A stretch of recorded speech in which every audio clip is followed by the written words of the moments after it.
Russia to develop first prototype of next-generation strategic bomber by early 2020s. Moscow, the first experimental prototype of Russia's next-generation strategic bomber abbreviated as PACTA is expected to be developed in the early 2020s and the relevant contract has been signed, a source in the country's defense industry told TASS on Thursday.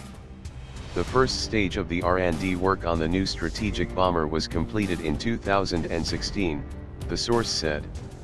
Now we are switching to the second stage, the development of design documentation and further on, the manufacture of the aircraft's experimental prototypes. The military has signed a contract for the fulfillment of works at this stage with the United Aircraft Building Corporation. The first experimental prototype is expected to be manufactured in the early 2020s, the source said.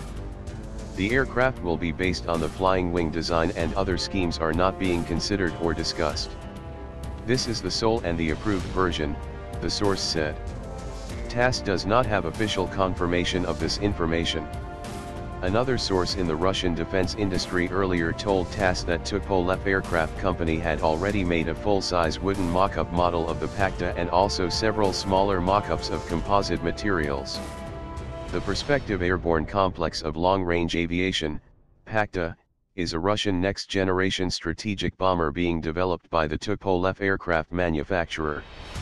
R&D work on the bomber started in 2009.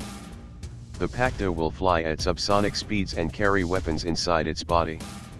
The aircraft's design will maximally use radar-absorbing materials, the stealth technology.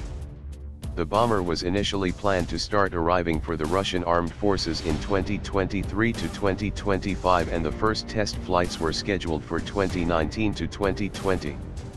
It emerged later that the bomber's development had been rescheduled due to the resumed serial production of the Tu-160 strategic missile carrier. The first flight of the PACTA experimental prototype is planned for 2025.